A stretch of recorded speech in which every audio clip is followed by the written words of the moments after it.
بسم اللہ الرحمن الرحیم۔ اولاد اللہ تعالیٰ کی بہت بڑی نعمت ہے۔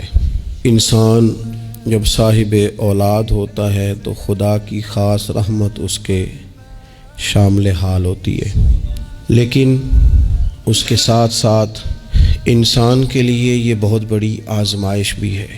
اولاد کے ساتھ ڈھیر سارے مسائل بھی وابستہ ہوتے ہیں۔ ان کے لیے ان کے والد اور ان کی والدہ کے ذمے جو حقوق اللہ رسول نے صلی اللہ تعالیٰ علیہ وسلم عائد فرمائے ہیں، ان کا خیال رکھنا بھی بڑا ہی ضروری ہے۔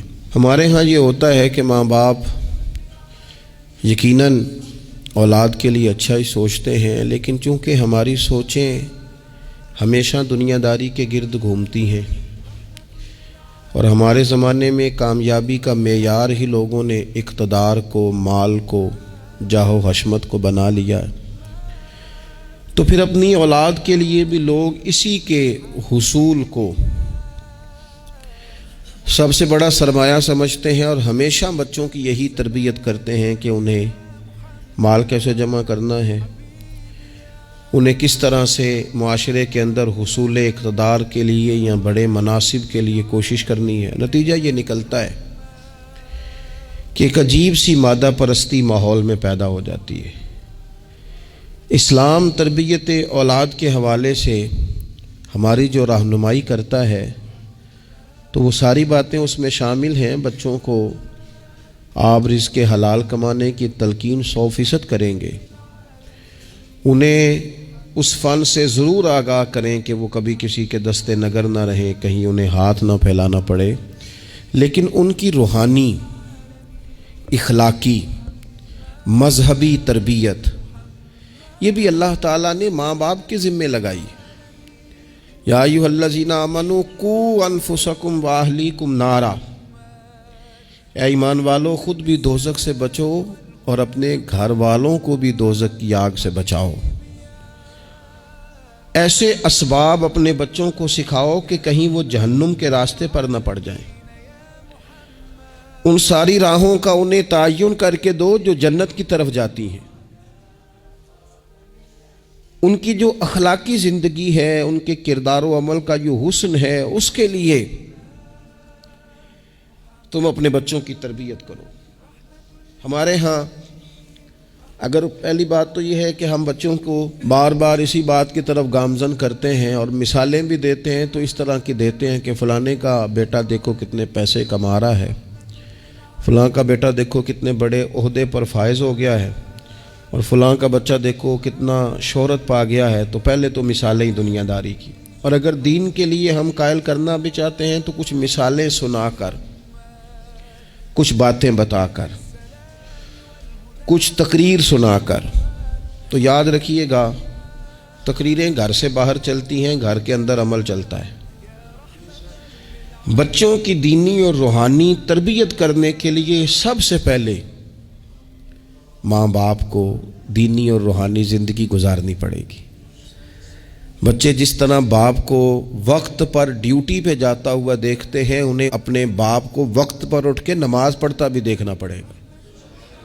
اگر اس کا کاروبار کم ہو جائے، کہیں نقصان ہو جائے، تو جس طرح وہ اسے پریشان اور بے حال دیکھتے ہیں، کاش ایسا ہو نا کہ کبھی باپ کی آنکھوں میں آنسو آئیں اور بچے پوچھیں کہ ابا جی کو کیا ہے، تو اماں کہے پتر تمہارے باپ کو حضور کا مدینہ یاد آتا ہے۔ یہ چیزیں روحانی زندگی جب ہم گزاریں گے تو بڑی جلدی ہمارے بچوں کے اندر یہ چیزیں پیدا ہوں گی۔ لیکن یہ تو نہیں نہ ہو سکتا کہ آپ فصل گندم کی بوئیں اور کاٹنا چاول چاہیں، یہ ممکن نہیں ہے۔ ہم چاہیں کہ ہم گھر میں کوئی دینی کام نہیں کریں گے، لیکن پتر تیرے اوپر پابندی ہے، تو نے سارے دینی، روحانی، اسلامی سارے تو نے کام کرنے ہیں۔ میرے پاس لوگ بچے داخل کرانے آتے ہیں تو ایک جملہ وہ اکثر بولتے ہیں، وہ کہتے ہیں جی میں بچہ داخل کرانا چاہتا ہوں تاکہ میری بخشش کا ذریعہ بن جائے۔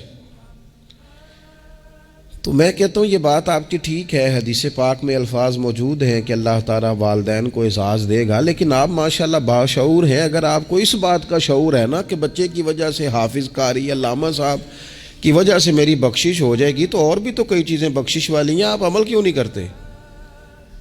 ان پر آپ توجہ کیوں نہیں دیتے؟ اس طرف بھی تو آپ غور فرمائیں. آپ کسی اور کے ذریعے سے جو بخشش چاہتے ہیں تو کوئی ایسا کام کرے نا کہ ہم رب سے دعا کریں تو اللہ ہماری وجہ سے کسی اور پر بھی فضل فرما دے. لیکن ہم اپنے آپ کو تبدیل نہیں کرنا چاہتے، اپنے اندر تبدیلی نہیں لانا چاہتے. ہم کوئی سویرے اٹھ کے کچھ مصلی کو، عبادت کو، اللہ کو ٹائم نہیں دینا چاہتے. ہم گھر میں سچ نہیں بولنا چاہتے. کیا ہمارے بچوں کو خبر نہیں ہے کہ ہم موبائل پہ کیا دیکھتے ہیں؟ کیا بچوں سے یہ بات چھپی ہوئی ہے کہ گھر کے اندر جو مال آتا ہے وہ کس طرح کا ہے؟ کیا ہمارے بچے نہیں دیکھتے کہ ہمارے باپ کا رویہ ہماری ماں کے ساتھ کس طرح کا ہے؟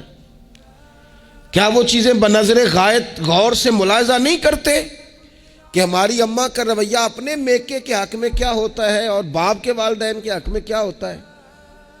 وہ ساری چیزیں جو ہمارے گھر میں ہو رہی ہوتی ہیں وہ بغیر ہمارے بتائے بچے اسے سبق لے رہے ہوتے ہیں. اس رستے کے وہ مسافر ہوتے ہیں جس رستے پر میرے گھر والے چل رہے ہوتے ہیں. تو اپنے بچوں کی اخلاقی تربیت کے لیے سب سے پہلے تو گرمیوں میں دوپہر کو سارے لوگ ہی گاؤں میں سویا کرتے تھے تو ایک بچہ، ایک نوجوان موٹر سائیکل پہ نا اس نے بڑا سخت ہارن لگایا ہوتا تھا. تو وہ لاڈلا بچہ تھا، اپنے ماں باپ کا اکلوتی اولاد تھی. تو وہ گلی سے گزرتا تو میری والدہ بڑی ناراض ہوتی، کئی دفعہ برا بھلا بھی کہتی کہ اس کو شرم ہی نہیں آتی، یہ سوتوں کو جگا دیتا، اتنا سخت ہارن لگا دیا ہے. پھر کچھ عرصے کے بعد اس نے وہ ہارن اکھیڑ دیا. اسی گلی سے گزرتا لیکن چپکے سے. تو بچہ شرارتیں کرنے والا شرارت چھوڑ جائے تو پھر بھی سوال کھڑا ہوتا ہے کہ کیوں چھوڑ گیا ہے. تو اماں جی کہنے لگی انہوں پوچھتے صحیح کی ہویا سو. میں نے اس سے ایک دن کہا کہ خیر ہے؟ تو مجھے کہنے لگا بھائی جان میرے گھر میں بیٹی پیدا ہوئی ہے. تو میری والدہ نے مینوں تھبکی دے کے کہ پتر ہے ہارن لا چھڑ، تیاں دے پیو انج دے کام نہیں کردے.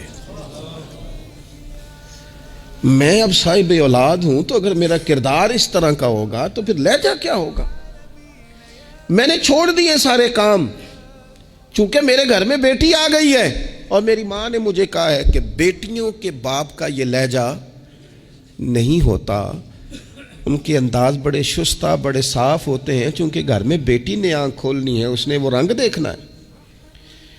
میں ایک دوسری بات بھی آپ کو عرض کرتا ہوں. میں کھانا کھا رہا تھا، گھر کے اندر بیٹھا تھا تو میری گھر والی مجھ سے کہنے لگی کہ باہر بچہ بڑا بلک بلک کے رو رہا ہے مدرسے کا. میں نے کہا جلدی سے بلاؤ. وہ بچہ اندر آیا تو وہ کانپ رہا تھا اور اس کی حالت اس طرح کی تھی کہ شاید تھوڑی دیر میں گر جائے. تو مجھے تو کھانا بھول گیا. میں نے کہا پتر خیر ہے، کیا ہوا کیا ہے؟ تو بولے تو اس سے بات نہ ہو سکے، ہانپتے کانپتے تڑپتے ٹوٹتے جملے. وہ میں نے کہا بیٹے کیا بات ہے، چھوٹا سا بچہ ہے. کہنے لگا میں نے گھر ٹیلی فون کیا تھا، میرے ابا جی پھر میری اماں سے لڑ رہے ہیں. حضرت صاحب جب وہ لڑتے ہیں تو ہم چار پائیوں کے نیچے چھپ جاتے ہیں، خوف آتا ہے. میری بہنیں روتی ہیں، ہمیں کسی چیز سے اتنا ڈر نہیں آتا کیونکہ ہمارا والد پھر ہماری اماں کو مارتا ہے. خوف آتا ہے. آج گھر میں نا پھر ابا جی اماں کو پیٹ رہے ہیں. میں نے فون کیا تھا تو بہنیں رو رہی ہیں، آپ دعا کر دیں ہمارے گھر میں سکون ہو جائے. ہم تو اپنے بچوں کی آنکھوں میں آنسو نہیں دیکھ سکتے، پر یہ کس نے رلایا ہمارے بچوں کو؟ ماں باپ نے مل کے. کس نے تباہی کی؟ ان کے خیالات کیوں بکھر گئے؟ اتنا خوف کس چیز نے طاری کیا؟ یہ سکون کس نے چھینا؟ میں نے پھر ان کے والد کو بلایا، گزارش کی، اور مجھے امید ہے کہ وہ میری بات بھی سمجھ گئے ہوں گے. میں نے ان کو وہ سارے حالات سے آگاہ کیا کہ آپ کے بچوں کی نفسیات کہاں تک جا رہی ہے. پر میری آپ اس واقعے کے بعد میں سمجھا کہ شاید یہ ایک گھر کا مسئلہ تو نہیں ہوگا، جانے کتنے گھروں میں یوں ہوتا ہوگا، کتنے بچے خوف کی زندگی گزارتے ہوں گے، اللہ جانے اب کیا ہونے لگا ہے. تو اپنے بچوں کی اخلاقی تربیت کے لیے اخلاقی بڑا پیار کرتا ہے باپ اپنے بچے سے. میں صحیح بتاتا ہوں آپ کو، بڑا پیار کرتی ہے ماں اپنے بچے سے. لیکن یاد رکھنا اس پیار میں کہیں وہ اخلاقی حدود کو کراس نہ کر جائے. یہ دیکھ لینا کہیں آپ کے لاڈ پیار میں کوئی ناجائز بات اس کے منہ سے نکلے کسی کے بارے میں اور آپ اسے قبول کر کے کہیں اسے تباہ نہ کر دیں. باپ میں نے دیکھا ہے یہ کام کرتے ہیں کہ بچے نے اگر کبھی کوئی تحفہ مانگ لیا ہے اور موقع آ گیا ہے تحفہ دینے کا تو باپ اوور ٹائم بھی لگاتا ہے. والد کہتا ہے اپنی فیکٹری کے مالک سے کہ میں تھوڑے تھوڑے کٹوا دوں گا پر مجھے بچوں کے لیے گفٹ خریدنا ہے، ان کے کپڑے بنوانے ہیں. بڑی جان جوکھوں میں ڈالتا ہے اور وہ کہتا ہے کہ میں اپنے بچوں کو مایوس نہیں دیکھنا چاہتا، میں اعلیٰ سے اعلیٰ چیز بھی لاؤں گا. پر آپ کو پتہ ہے اللہ کے پیارے رسول علیہ السلام نے فرمایا کسی باپ کا اپنے بیٹے کے لیے، اپنی بیٹی کے لیے سب سے بہترین تحفہ یہ ہے کہ وہ اپنے بچوں کو اچھا ادب سکھا دے. یہ سونا تحفہ دیا ہے باپ نے کہ اس بچے کو اس نے اچھی تربیت سے روشناس کرا. یہ خوبصورت تحفہ سونا یہ کمال کر دی والد نے کہ اس نے اپنے بچے کے آداب زندگی میں ایک اچھے ادب کا اضافہ کیا. آپ نہ ہزاروں کا لاکھوں کا تحفہ لے کے آئیں لیکن اس کی اخلاقی تربیت کریں، اس کے کردار میں جاذبیت پیدا کریں. ہو نہ آج بھی کوئی ماں ایسی جو غوث پاک کی ماں کی طرح کہے پتر بھوک کاٹ لینا پر جھوٹ نہ بولنا. ہو نہ کوئی ماں آج بھی ایسی جو بابا فرید کی ماں کی طرح یہ کہے پتر تجھے شکر پسند ہے پر ملے گی تب جب تو نماز پڑھ کے مصلی اٹھائے گا. ہو نہ آج بھی کوئی خواجہ بختیار کاکی کی ماں جیسی ماں جو سارا دن گھر میں سپارے پڑھتی رہے اور 15 سپارے یاد ہوں اور صبح شام پڑھے.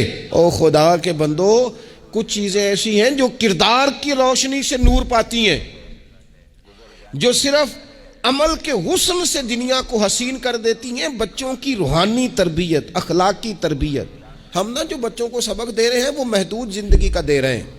ہم مسلمان ہیں، ہمیں ہمارے دین نے کہا ہے کہ زندگی 60-70 سال کی نہیں، اس کے بعد بھی ایک زندگی ہے جو ہمیشہ رہنے والی ہے، ختم نہ ہونے والی ہے. ہم نے بچوں کو جتنے اسباق پڑھائے ہیں وہ دنیاوی زندگی کے لیے، روزی روٹی کے لیے، کاروبار کے لیے، شادی نکاح کے لیے. لیکن ہمیں ہمارے دین نے کہا ہے کہ انہیں وہ سبق بھی دو جو قبر میں بھی انہیں کامیاب کرے. قُوا أَنفُسَكُمْ وَأَهْلِيكُمْ نَارًا، خود بھی دوزخ کی آگ سے بچو گے اور اپنے بچوں کو بھی بچاؤ گے. یہ اہتمام کرو. تو وہ خاص خوبصورتی جو ہمارے دین نے کہا ہے کہ ان کی اخروی زندگی میں ان کے کام آئے. دیکھیں نا نبی پاک صلی اللہ تعالی علیہ وسلم نے 3 چیزیں ہمارے ذمے لگائیں. فرمایا اپنی اولاد کو سکھاؤ. یہ باپ کے ذمے لگائی ہیں حضور نے چیزیں، ماں کے ذمے لگائی ہیں. فرمایا یہ اپنی اولاد کو سکھاؤ. 3 چیزیں. یا رسول اللہ صلی اللہ علیہ وسلم کون کون سی؟ فرمایا ایک تو اپنی اولاد کو اپنے نبی کی محبت سکھاؤ. اس کا مطلب ہے ابا کو نعت پڑھنی چاہیے نا، اس کا مطلب ہے اماں کو نعت آنی چاہیے نا، اس کا مطلب ہے حضور کے قصیدے یاد ہونے چاہیے نا، اس کا مطلب ہے نا کبھی بازو تھام کے باپ کہے نا پتر چل آج فلان جگہ تجھے لے جاؤ وہاں مدینے والے کی باتیں ہوں گی. اس کا مطلب ہے کہ اسے باپ کو ان سارے رستوں کا تعین تو بیٹے کا بازو تھام کے اسے کتنی جگہوں پہ لے گیا ہے. چل ایک دن یوں بھی کر تھام اس کا بازو اور اسے حضور کے مدینے بھی لے جا کر محبوب کے سامنے کھڑا. فرمایا اپنے بچوں کو اپنے نبی کی محبت سکھاؤ. اور فرمایا دوسرے کام یہ کرو کہ اپنے بچوں کو اپنے نبی کی اولاد کی محبت سکھاؤ. سکھائی حضرت عمر نے جناب عبداللہ کو، عبداللہ ابن عمر کو محبت، تو پھر انہوں نے محبت کی. اپنی اولاد کو اپنے نبی کریم کی اولاد کی، اہل بیت کی محبت سکھاؤ. اور تیسرا حضور نے ذمہ لگایا کہ اپنے بچوں کو قرآن پاک کی تلاوت سکھاؤ.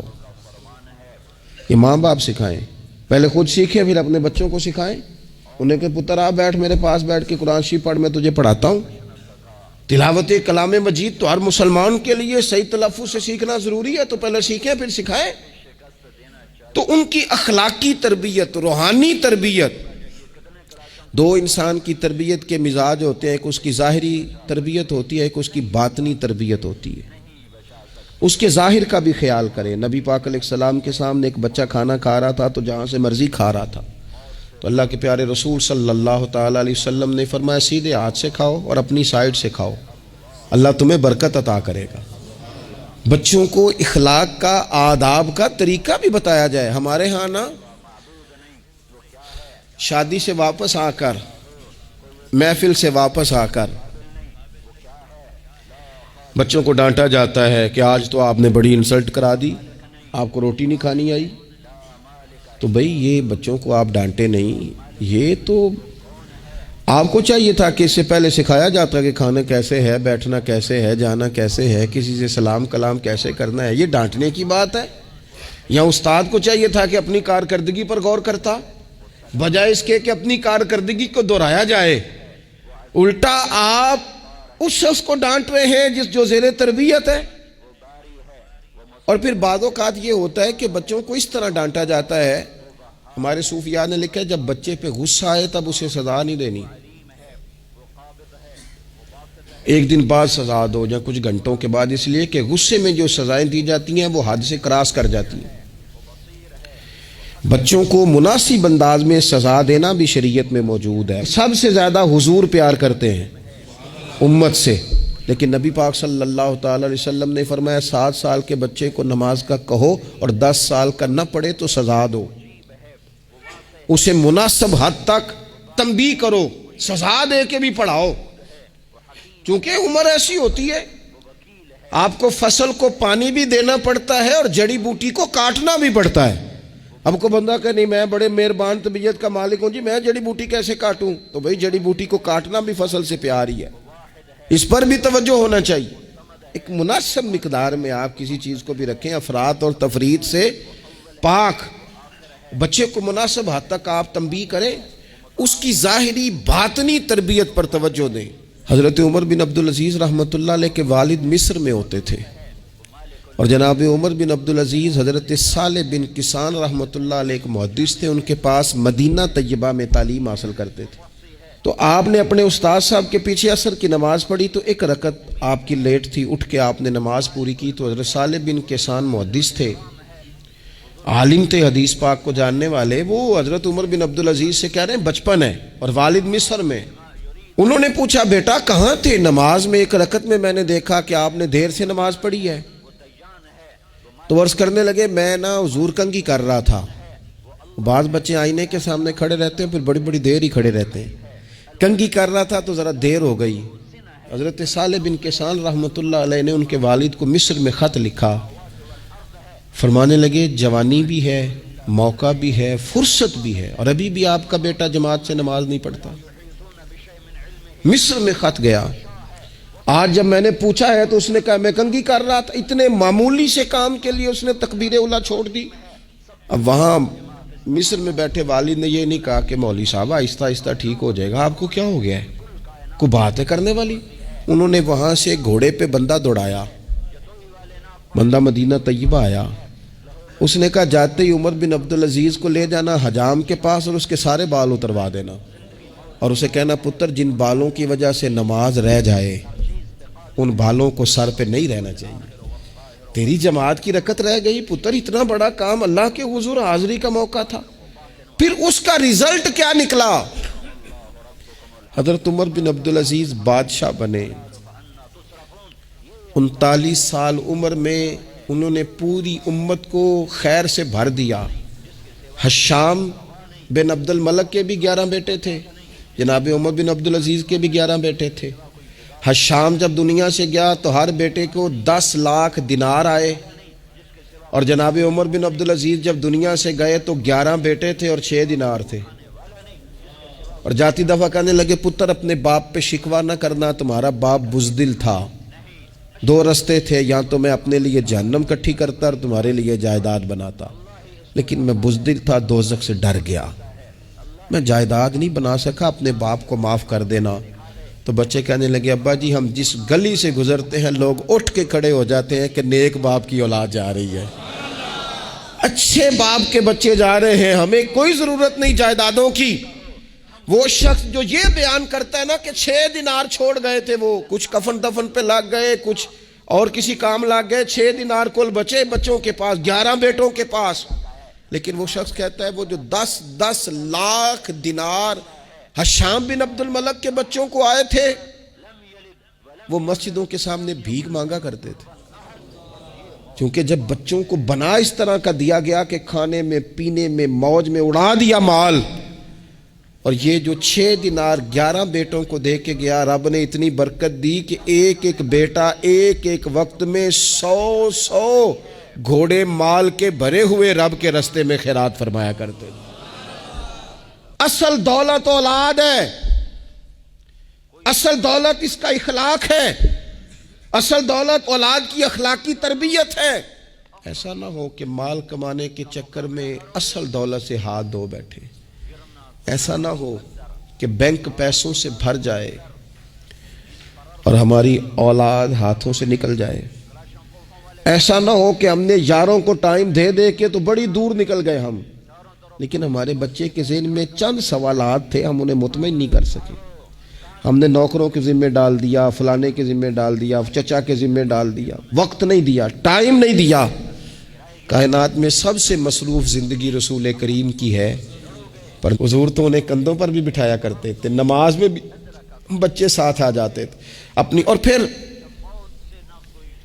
بچوں کو احساس دلائیں کہ سب انسان برابر ہیں، انہیں تقوی کا درس دیں۔ آپ نے ناراض نہیں ہونا، امیروں کے بچوں کو یہ سبق دیا جاتا ہے کہ تہاڈا سٹیٹس نہیں ہو، تسی فلانے نال کھیڈن ڈیس ہو۔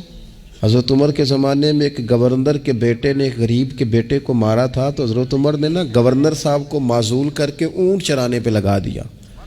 لوگوں نے کہا ابے کا کیا قصور ہے؟ فرمانے لگے اس کا بھی تو قصور ہے نا، اسی نے تو اسے بتایا کہ تو گورنر کا پتر ہے، اگر وہ بتاتا کہ بیٹا قانون سب کے لیے ایک جیسا ہے تو یہ کام نہ ہوتا۔ چھوڑ دو، کمی اور چودھری کی تقسیم، تمہاری اولادیں بچ جائیں گی۔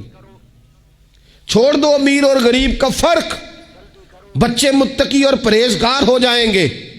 چھوڑ دو یہ سٹیٹس کا دھندا، تمہاری اولاد کے دل سے کبر اور تکبر نکل جائے گا۔ محبوب نے یہ فرق مٹا کے ہمیں بتایا ہے کہ اخلاق حسن ہے، کردار معیار ہے۔ تمہارے اندر اگر تقوی کی دولت آتی ہے تو یہ اصل اعزاز ہے۔ خوش قسمت ہے وہ باپ جس کو کوئی آ کے کہے کہ تیرے بیٹے کو نماز پڑھتے دیکھا ہے۔ میں نے ایک جگہ نا ایک تراویح پڑھی، تو میرے ساتھ ایک صاحب تراویح پڑھ رہے تھے، وہ روتے جا رہے ہیں، تو میں یہ سمجھا کہ شاید ان کو قرآن مجید کی سمجھ آ رہی ہے، چلیں تھوڑا بہت، میں بھی طالب علم ہوں قرآن پاک کا، تو میں نے کہا ایسی آیات تو نہیں ہے اتنا رونے والی، لیکن بہت ہی رو رہے ہیں۔ تو 2 رکعتوں کے بعد میں نے ان سے کہا کہ اب تو آپ کی کیفیت وہاں چلی گئی ہے کہ نماز میں اتنی آواز نکلنی نہیں چاہیے، کیا مسئلہ ہے؟ تو کہنے لگے حضرت صاحب میرا پتر پہ تراویحاں پڑھانا ہے۔ تو یہ دیکھیں نا، یہ بہت بڑی خوبصورتی ہے، لیکن یاد رکھیں اس کا حافظ قاری عالم ہونا بھی بڑی بات ہے، لیکن شرط یہ ہے کہ وہ اخلاقی طور پر اگر ایک اچھا انسان بن جائے تو پھر بھی بڑی بات ہے۔ اگر آپ کو یہ کوئی آ کے بتائے کہ میں جا رہا تھا چکی پہ گندم لے کر پسوانے کے لیے، لیکن تیرے بیٹے نے تو جلدی سے موٹر سائیکل روکا ہے، اس نے کہا چچا جان مجھے دینا، میں چھوڑ کے آتا ہوں، اور میں جا رہا تھا ڈاکٹر کی طرف دوا لینے، لیکن اس نے کہا کہ آپ ادھر میرے ساتھ آئے نا، میں جاتا ہوں آپ کو لے کر کے۔ یہ بہت بڑا اعزاز ہے، بچوں کو اخلاقاً مضبوط کر دینا، ان کے کردار کے اندر وہ خوبصورتی لے آنا۔ میں بڑے درد سے آپ سے عرض کروں، ہم اپنی اولاد کی تکلیف نہیں دے سکتے، دیکھی نہیں جاتی، کیسے دیکھیں گے؟ تو مجھے بتاؤ، کیا خدا نخواستہ اللہ تعالیٰ سب کو محفوظ کرے، قیامت میں اگر اولاد کو عذاب ہوگا تو دیکھا جا سکے گا؟ اور اگر نہیں دیکھ سکتے تو پھر خدا را کبھی بھی انہیں رزق حرام نہ کھلانا، تھوڑی روٹی لیکن حلال، تھوڑا مال مگر جائز، سادہ سواری مگر جائز پیسوں۔ میرے نبی پاک صلی اللہ علیہ وسلم نے فرمایا جو گوشت حرام سے پلے گا وہ جنت میں نہیں جائے گا۔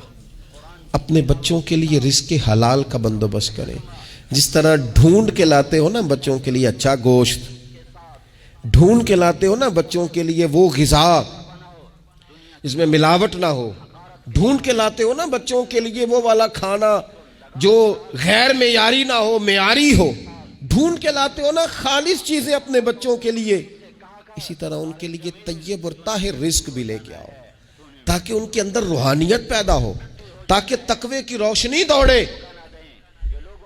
امام حسن رضی اللہ تعالیٰ عنہ مسجد نبوی شریف میں تشریف لائے تو صدقے کی کھجوروں کا ڈھیر لگا ہوا تھا، ایک کھجور بچپنا تھا، اٹھا کے منہ میں رکھ لی. اللہ کے رسول صلی اللہ علیہ وسلم نے انگلی ڈال کے نکال دی. فرمایا پتر میری اولاد کے لیے صدقہ جائز نہیں ہے. انگلی ڈال کے حضور نے نکال دی. ہمیں یہ سبق دیا کہ تمہاری اولادوں کے قریب صرف وہ رزق جانا چاہیے جنہیں رب رسول نے ان کے لیے جائز رکھا ہے. اگر گلے میں انگلی ڈال کر بھی تمہیں وہ لقمے نکالنے پڑے تو نکال دینا. یہ طریقہ تمہارے لیے تمہارے نبی نے رکھا ہے, ان کے قریب حرام نہ جانے دینا, ورنہ ہم ڈھونڈتے پھریں گے دوستو, ہم ڈھونڈتے پھریں گے, چیزیں کہیں کی کہیں پہنچ جائیں. خدا را ان کا قصور کیا ہے نونہالوں کا؟ یہ تو ہماری گود میں پلتے ہیں, کیوں ہم انہیں وہ والا مال لا کے دیتے ہیں جو ان کے لیے جائز نہیں؟ کیوں ایسی چیزیں انہیں فراہم کرتے ہیں کہ ان بیچارے بھولوں کو پتہ ہی نہیں ابا کیا کچھ لے آیا؟ طیب, حلال, پاکیزہ, صاف ستھرا, معیاری ان کے لیے غذا کا بندوبست کریں. اور ان کے لیے ایک بات اور آپ کو آخر میں عرض کرنی ہے, یہ آپ نے نا میری منت سمجھنی ہے. اس طرح بچوں کو نسخے بتاتے ہیں نا کمائی کرنے کے, اس طرح انہیں ہنٹس دیتے ہیں نا دنیا میں چھا جانے کے, اس طرح آپ اپنے بچوں کو وظیفے بتائیں, انہیں اذکار کی فضیلت والد صاحب بتائیں. کیوں؟ کہ یہ میرے نبی پاک کا طریقہ ہے صلی اللہ تعالی. دیکھو نا حضور کے دروازے سے سب کو سب کچھ ملتا ہے نا. اور صحابہ کہتے ہیں جو چیز نہیں سنی نا کبھی وہ لفظ نہیں ہے, یہ لا نہیں ہے, یہ سنا ہی نہیں کبھی. لیکن نبی پاک صلی اللہ تعالی علیہ وآلہ وسلم نا سحری کے وقت سیدہ فاطمہ آرام فرماتی سحری کے وقت, تو حضور نے ہماری تعلیم کے لیے, ہمیں سمجھانے کے لیے بیٹی کو پاؤں سے پکڑ کر اٹھایا, فرمایا فاطمہ اٹھو, یہ تو رب سے رزق مانگنے کا وقت ہے, اٹھو, طلوع فجر سے طلوع صادق تک اللہ تعالیٰ رزق تقسیم کرتا ہے, اٹھو مصلے کو آباد کرو. شاید یہی وہ سبق تھا کہ امام حسن کہتے ہیں پھر میں نے اپنی ماں کو ساری رات ہی مصلے پہ دیکھا, سارا دن ہی دعائیں مانگتے دیکھا. او دیکھو میرے دوستو, حضور کے دروازے سے سب کو سب کچھ ملتا ہے, پر جب سیدہ فاطمہ نے کہا تھا نا یا رسول اللہ غلام مل جائے, تو کریم رسول نے بیٹی کو وظیفہ دیا. چلو حضور کی سنت سمجھ کے ابا جی ایک ایک وظیفہ بتائیں نا اپنی اپنی بیٹیوں کو, بتائیں گے انشاءاللہ. چلو ایک ایک وظیفہ بتائیں نا بیٹوں اور بیٹیوں کو, اور کہیں کہ یہ میں بھی پڑھتا ہوں, بڑی برکت والا ہے پتر تو بھی پڑھا کر. یہ وظیفہ بتائیں گود میں بٹھا کے. میں نے کہا ہم ہنٹس دیتے ہیں مال کمانے کے, یہ بھی تو دو نا. تو نبی پاک علیہ السلام نے کہا پتر غلام تو میں مدینے کے غریبوں پر تقسیم کروں گا, لیکن تجھے ایک وظیفہ دیتا ہوں, 33 بار سبحان اللہ پڑھا کر, 33 بار الحمدللہ پڑھا کر, 34 بار اللہ اکبر پڑھا کر. جب بھی یہ وظیفہ ختم ہوگا رب غلام آزاد کرنے کا ثواب عطا فرمائے گا. اس تسبیح کا نام ہی تسبیح فاطمہ ہے, اور شان یہ ہے کہ فرمایا اگر کسی کے گناہ سمندر کی جھاگ کے برابر بھی ہوں تو ہر نماز کے بعد یہ پڑھے, اللہ سارے گناہ معاف فرما دے گا. تھوڑا کسی وقت بیٹھ نہ جائیں بچوں کو لے کے گھر کے اندر کہ پتر آؤ نا آج درود شریف پڑھیں. صبح نا کبھی کبھی بڑا یاد آتا ہے, میری دادی اماں تخت پوش پہ بیٹھتی تھیں, وہ نماز پڑھ کے پھر سب کو جگاتی تھی, اٹھو, اور دونوں لفظ کہتی تھی, اٹھو سبق پڑھو تے نماز پڑھو. نماز اور سبق اس سے مراد ہے نماز پڑھ لو اور پھر قرآن پاک. یہ 2-4 دن کریں نا ہم سارے اپنے اپنے گھر میں, کہ آؤ بھی بچوں سارے پہلے نماز پڑھیں پھر سارے قرآن شریف کھولیں, تھوڑی دیر یہ کھولو نا, امید ہے رب کے فرشتے رحمتوں کا نزول فرمائیں گے. تو بچوں کی روحانی, اخلاقی, عملی, دینی تربیت پر ہم نے توجہ دینی ہے. اللہ تعالی ہمیں اس کی توفیق عطا کرے.